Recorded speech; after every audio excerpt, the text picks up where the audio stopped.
Chapter 16. Whither, the history of pollution. Sound thinking requires that we consider separately the many forms of pollution rather than just a single general pollution. It is useful to classify pollutions as A, health-related, or B, aesthetic. We shall concentrate on the health-related pollutions largely because it is easier to talk objectively about them. One person's aesthetic pollution can be another's aesthetic delight.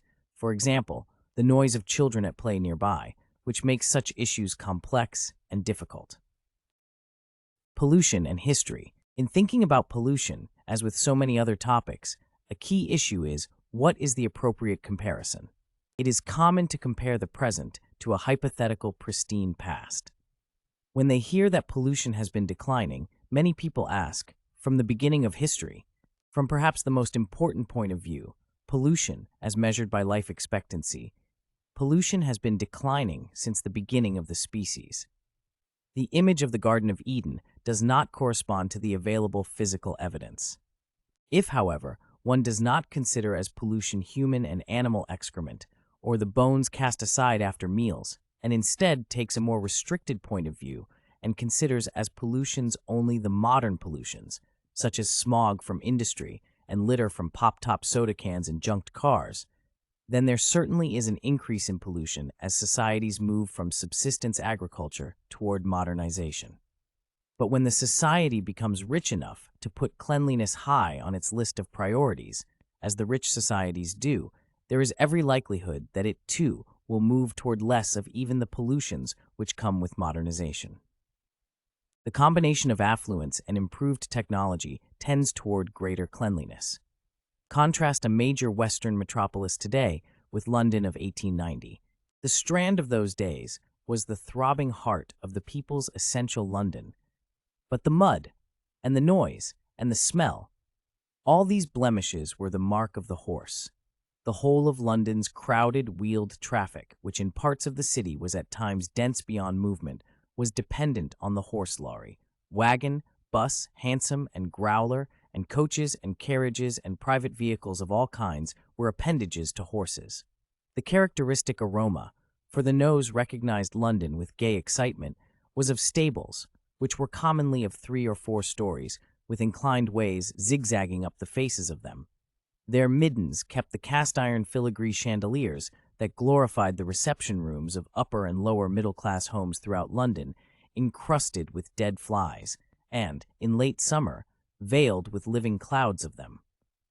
A more assertive mark of the horse was the mud that, despite the activities of a numerous corps of red-jacketed boys who dodged among wheels and hooves with pan and brush in service to iron bins at the pavement edge, either flooded the streets with churnings of pea soup that at times collected in pools overbrimming the curbs, and at others covered the road surface as with axle grease or bran-laden dust to the distraction of the wayfarer. In the first case, the swift-moving hansom or gig would fling sheets of such soup, where not intercepted by trousers or skirts, completely across the pavement, so that the frontages of the Strand throughout its length had an 18-inch plinth of mud-parge thus imposed upon it. The pea-soup condition was met by wheeled mud carts, each attended by 2 ladlers, clothed as for Icelandic seas in thigh boots, oilskins collared to the chin, and sowisters sealing in the back of the neck. Splash ho! The foot passenger now gets the mud in his eye. The axle grease condition was met by horse-mechanized brushes, and travelers in the small hours found fire hoses washing away residues. And after the mud, the noise, which, again endowed by the horse, surged like a mighty heartbeat, and the hammering of a multitude of iron-shod hairy heels.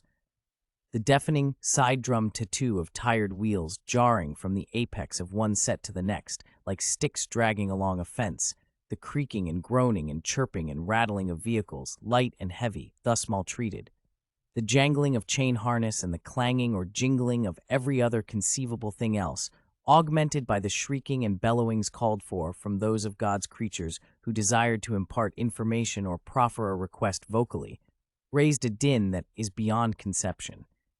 It was not any such paltry thing as noise. It was an immensity of sound. Compare that picture with the results of England's cleanup campaign. British rivers have been polluted for a century, while in America they began to grow foul only a couple of decades ago. The Thames has been without fish for a century, but by 1968, some 40 different varieties had come back to the river.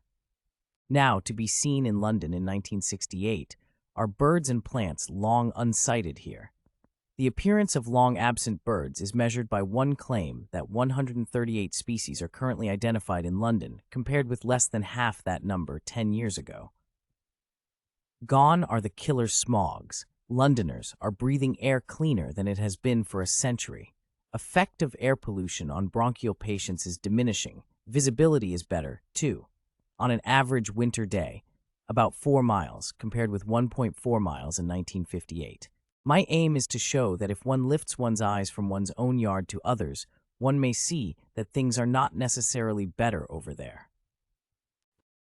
Life expectancy and pollution. What about more recent trends? Is our environment getting dirtier or cleaner? Shifts in the pollutions that attract people's attention complicate the discussion of trends in the cleanliness of our environment.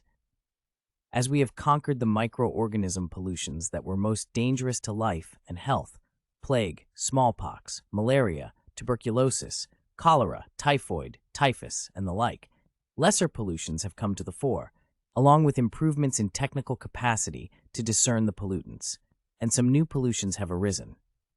Here is an example of dramatically increased pollution. The danger of an airplane falling on your house is infinitely greater now than it was a century ago, and the danger from artificial food additives is now many times greater than it was 1,000 years ago, though it seems to be a very tiny danger today. You may or may not worry about falling airplanes or food additives, but an alarmist can always find some new man-made danger that is now increasing. We must, however, resist the tendency to conclude from such evidence that our world is more polluted now than it was before the existence of airplanes or food additives. How may we reasonably assess the overall trend of health-related pollutions? It would seem reasonable to go directly to health itself to measure how we are doing. The simplest and most accurate measure of health is length of life, summed up as the average life expectancy. To buttress that general measure, which includes the effects of curative medicine as well as preventive, pollution-fighting efforts, we may look at the trends in the mortality rate. After thousands of years of almost no improvement, in the past 200 years in the rich countries, there has been a long upward climb in life expectancy. And in the poor countries, life expectancy has increased extraordinarily sharply during the latter half of this century. The data concerning these all-important facts are shown in Chapter 22. Surely this historical view gives no ground for increased alarm about pollution. If anything, it supports the general assessment that pollution has been decreasing. This view of pollution caused some amusement among critics of the first edition of this book, perhaps because those critics simply put aside the history of environmental disease conquest. Of course, the trend could change tomorrow, and we might plunge directly into a cataclysm. But no existing data give reason to believe that this will happen. And despite popular notions to the contrary, life expectancy is still increasing in the U.S., especially at the older ages, and even faster than before. Factors other than reduction in pollutions, such as improved nutrition, also have contributed to the increase in life expectancy. But the decline of the old pollution-caused diseases certainly accounts for much of the increase in length of life. A century ago, most people in the U.S. died of environmental pollution, that is, from infectious diseases such as pneumonia, tuberculosis, and gastroenteritis. The extraordinary decline in the great killer tuberculosis may be seen in Figure 16.1. The recent upturn is only a blip due to lax public health policies. Humanity's success in reducing these pollutions has been so great that young people today do not even know the names of the great killer pollutions of history, such as typhoid fever, bubonic plague, and cholera. Nowadays, people die mostly of the diseases of old age, which the environment does not force upon the individual, such as heart disease, cancer, and strokes. See Figure 16.2. And there seems to be no evidence that the increase in cancer is due to environmental carcinogens. Rather, it is an inevitable consequence of people living to older, more cancer-prone ages. The sharp decline in accident deaths, despite increased auto use, may also be seen as an improvement in the health environment. In sum, life expectancy is the best single index of the state of health-related pollution, though it has the conceptual flaw of being affected by other health-improving forces as well. And by this measure, pollution has been declining very fast for a long time. Hence, it is reasonable to say that, taken together, the health-affecting pollutions, using that term in its widest and best sense, have been diminishing. As a comparison to conditions nowadays in rich countries such as the United States, here is a description of environmental conditions in Great Britain a century and a half ago, derived from a social survey. At Inverness, the local observer reports, there are very few houses in town which can boast of either water closet or privy, and only 2 or 3 public privies in the better part of the place exist for the great bulk of the inhabitants. At Gateshead, the want of convenient offices in the neighborhood is attended with many very unpleasant circumstances, as it induces the lazy inmates to make use of chamber utensils, which are suffered to remain in the most offensive state for several days, and are then emptied out of the windows. A surveyor reported on 2 houses in London, I found the whole area of the cellars of both houses were full of night soil, to the depth of 3 feet, which had been permitted for years to accumulate from the overflow of the cesspools. Upon being moved, the stench was intolerable, and no doubt the neighborhood must have been more or less infected by it. In Manchester, many of the streets in which cases of fever are common are so deep in mire, or so full of hollows and heaps of refuse, that the vehicle used for conveying the patients to the house of recovery often cannot be driven along them, and the patients are obliged to be carried to it from considerable distances. In Glasgow, the observer says, we entered a dirty low passage like a house door, which led from the street through the first house to a square court immediately behind, which court, with the exception of a narrow path around it leading to another long passage through a second house, was occupied entirely as a dung receptacle of the most disgusting kind. Beyond this court, the second passage led to a second square court, occupied in the same way by its dunghill, and from this court there was yet a third passage leading to a third court and third dung heap. There were no privies or drains there, and the dung heaps received all filth which the swarm of wretched inhabitants could give, and we learned that a considerable part of the rent of the houses was paid by the produce of the dung heaps. At Greenock, a dunghill in one street is described as containing 100 cubic yards of impure filth collected from all parts of the town. It is never removed. It is the stock in trade of a person who deals in dung. He retails it by cartfuls. To please his customers, he always keeps a nucleus, as the older the filth is, the higher is the price. The proprietor has an extensive privy attached to the concern. This collection is fronting the public street. It is enclosed in front by a wall. The height of the wall is about 12 feet, and the dung overtops it. The malarious moisture oozes through the wall and runs over the pavement. The effluvia all round about this place is horrible. There is a land of houses adjoining, 4 stories in height, and in the summer each house swarms with myriads of flies. Every article of food and drink must be covered. Otherwise, if left exposed for a minute, the flies immediately attack it, and it is rendered unfit for use, from the strong taste of the dunghill left by the flies. And for comparison with the industrial environment today, consider this description of what the oil industry wrought a century or so ago. He had lived on the edge of an active oil farm in Oiltown, in Pennsylvania. No industry of man in its early days has ever been more destructive of beauty, order, decency than the production of petroleum. All about us rose derricks, squatted engine houses and tanks. The earth about them was streaked and damp with the dumpings of the pumps, which brought up regularly the sand and clay and rock through which the drill had made its way. If oil was found, if the well flowed, every tree, every shrub, every bit of grass in the vicinity was coated with black grease and left to die. Tar and oil stained everything. If the well was dry, a rickety derrick, piles of debris, oily holes were left, for nobody ever cleaned up in those days. The growth of knowledge has been crucial in reducing the pollutions of communicable disease, of course. But the wealth generated by successful economies has been all-important too. Increased affluence and good government enabled the United States to afford effective sanitation and safe drinking water systems. Infrastructure, which is still far beyond the reach of poor Indian villages, where dysentery often spreads because the simple preventive measure of installing a concrete rim around the communal drinking well is made impossible by a combination of poverty and communal strife. The good nutrition that wealth brings also increases resistance against catching diseases and builds greater strength to recover from them. The extraordinary improvement in the cleanliness of the environment may be discerned from the types of pollutants that Americans now worry about, substances of so little harm that it is not even known whether they are harmful at all. Alar was a notorious false alarm, as was DDT, discussed in Chapter 18 on false environmental scares.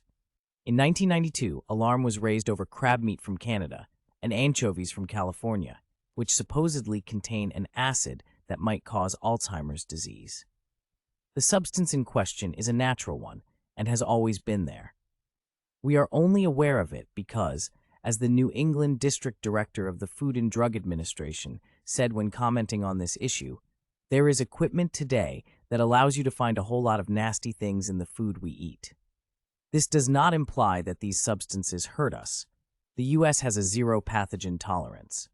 The pattern in the poor countries has begun to show the same characteristics as in the rich countries. Smallpox, for example, once a common killer everywhere, now has been wiped out. And cholera, purely a pollution disease, is no longer an important factor in the world. The only major exception to world trends is Eastern Europe, where mortality has increased and life expectancy has diminished in recent years. See Figure 22-12. And the extent of industrial pollution in Eastern Europe under communism was horrifying, as we will see in Chapter 17.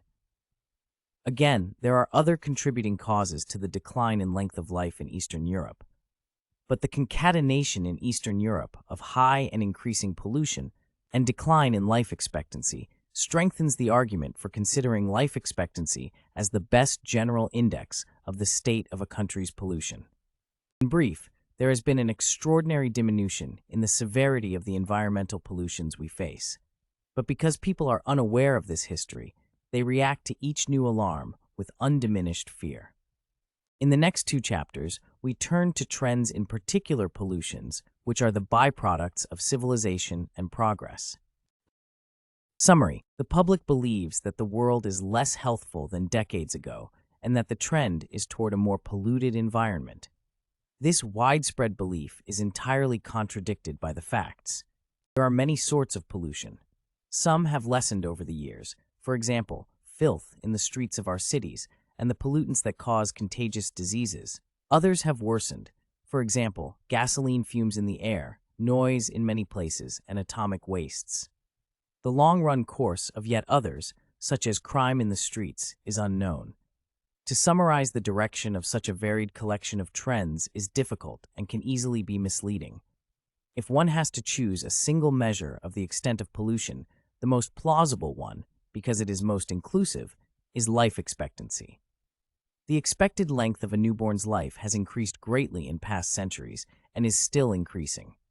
After decades of trying unsuccessfully to persuade people, by showing them serious analyses and data that our environment is getting cleaner rather than dirtier, I have decided that the only way to deal adequately with the subject of this chapter, and perhaps of the entire book, may be with the sort of satire that P.J. O'Rourke brings to bear. See epigraph to the next chapter.